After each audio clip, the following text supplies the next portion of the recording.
Hello दोस्तों, मैं राखी चौहान आपका स्वागत करती हूँ आपके अपने YouTube चैनल पाठशाला पिथौरागढ़ में। और आशा करती हूँ कि आप सब लोग अच्छे होंगे और अच्छे से अपनी पढ़ाई का ध्यान रख रहे होंगे।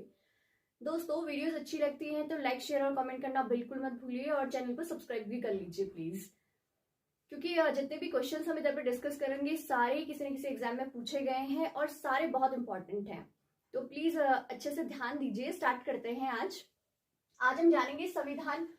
जो हमारा संविधान है इसकी शुरुआत कहाँ से होती है, जो प्रस्तावना है उसमें सबसे पहले किन लाइनों को कहा गया है। इसमें कहा गया है कि हम भारत के लोग अर्थात भारत की जनता, क्योंकि हमारा क्या है, लोकतंत्र है। लोकतंत्र में शासन किसका होता है, जनता का। तो ये किसके लिए कॉन्स्टिट्यूशन बनाया गया है, जनता के लिए।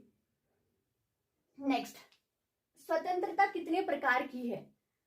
ये क्वेश्चन काफी बार एग्जाम में पूछ लिया गया है। जो कि हमारी प्रस्तावना है उसमें स्वतंत्रता को कितने प्रकार की स्वतंत्रता का उल्लेख किया गया है। तो इसमें 5 प्रकार की स्वतंत्रता का उल्लेख किया गया है, जो है कि विचार, अभिव्यक्ति, धर्म, उपासना और विश्वास की। तो प्लीज इसको ध्यान दीजिए, विचार, अभिव्यक्ति, विश्वास, धर्म और उपासना।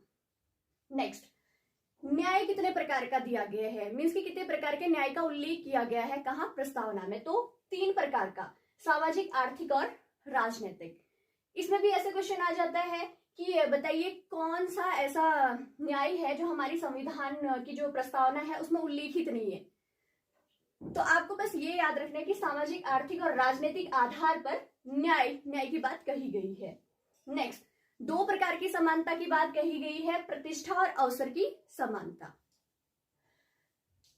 जो थर्ड क्वेश्चन है, 3 प्रकार की जो न्याय के बारे में बोला गया है, ये प्रेरित होकर बोला गया है रूस की क्रांति से, जो कि कब हुई थी, 1917 में, 1917 में हुई थी रूस की क्रांति।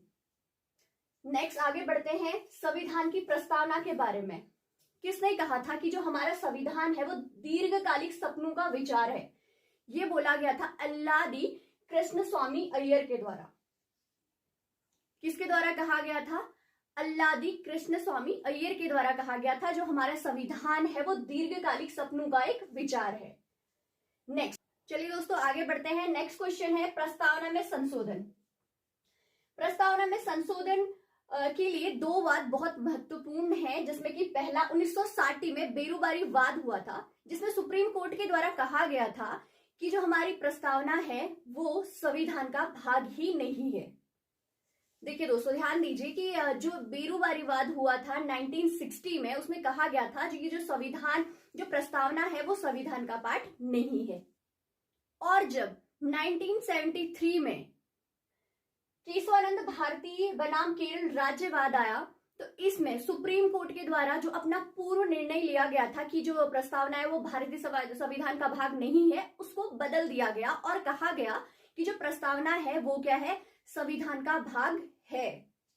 अब देखिए दोस्तों, प्रस्तावना में क्या कहा गया कि अब जो प्रस्तावना है वो संविधान का भाग है, इसमें संशोधन किया जा सकता है, लेकिन एक कंडीशन रखी गई कि संविधान के मूलभूत जो स्ट्रक्चर है उसको ध्यान में रख करके परिवर्तन किए जा सकते हैं, उसको कोई हानि या क्षति नहीं पहुंचनी चाहिए। नेक्स्ट, प्रस्तावना में अब तक कितनी बार संशोधन हो चुका है।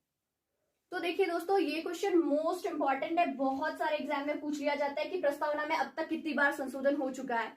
तो देखिए, प्रस्तावना में केवल 1 बार संशोधन हुआ है, और वो कब हुआ था, 42वां संशोधन 1976 में। कितने बार संशोधन हुआ है, 1 बार हुआ है, और वो कब हुआ था, 42वां संविधान संशोधन हुआ था 1976 में।